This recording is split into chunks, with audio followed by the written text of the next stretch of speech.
वालों पर बारिश मेहरबान, अगले 2 दिनों तक गर्मी से रहेगी राहत, आईएमडी का येलो अलर्ट।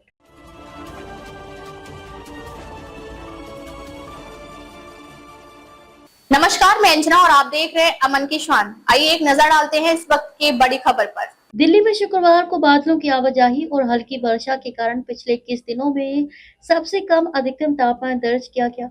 पिछले 48 घंटों में तापमान में 9.4 डिग्री सेल्सियस तक की गिरावट आई है, जिससे गर्मी से राहत मिली है।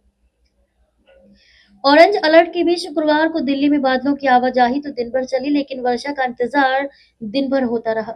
शाम को पालम सहित कहीं कहीं जरूर हल्की वर्षा दर्ज की गई। इसके बावजूद शुक्रवार को दिल्ली में पिछले 21 दिनों में सबसे कम अधिकतम तापमान दर्ज किया गया। कुछ जगहों पर तो पिछले 48 घंटों में तापमान में 9.4 डिग्री सेल्सियस तक की खासी गिरावट देखी गई। शुक्रवार को दिल्ली का अधिकतम तापमान सामान्य से 3.6 डिग्री कम 36.8 डिग्री सेल्सियस दर्ज किया गया। ये 8 मई के बाद सबसे कम है। इन 21 दिनों के दौरान लंबे समय तक चली लू के कारण ये लगातार बढ़ता रहा और 45 डिग्री सेल्सियस के पार पहुंच गया।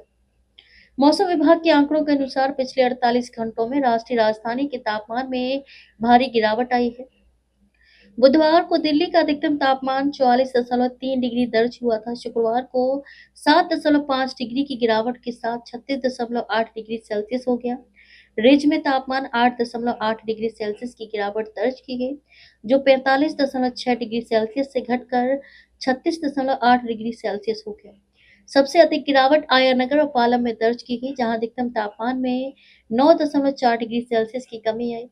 आयानगर में तापमान 45.4 डिग्री सेल्सियस से गिरकर 36 डिग्री सेल्सियस हो गया, जबकि पालम में ये 44.6 डिग्री सेल्सियस से गिरकर 35.2 डिग्री सेल्सियस हो गया। लोधी रोड में भी तापमान में 8.9 डिग्री सेल्सियस की खासी गिरावट दर्ज की गई, जहां अधिकतम तापमान 44.6 डिग्री सेल्सियस से घटकर 35.7 डिग्री सेल्सियस हो गया। ब्यूरो रिपोर्ट, अमन की शान। अब तक के लिए बस इतना ही। फिर मिलते हैं एक ऐसी ही बड़ी खबर के साथ। तब तक के लिए नमस्कार और देखते रहिए अमन की शान। अगर आपको वीडियो पसंद आई हो तो लाइक करें व शेयर करें। ऐसी लेटेस्ट अपडेट पाने के लिए बेल आइकन को प्रेस करना ना भूलें। अगर आप हमें फेसबुक या फिर इंस्टा के माध्यम से देख रहे हैं तो हमारे पेज को फॉलो जरूर करें। धन्यवाद।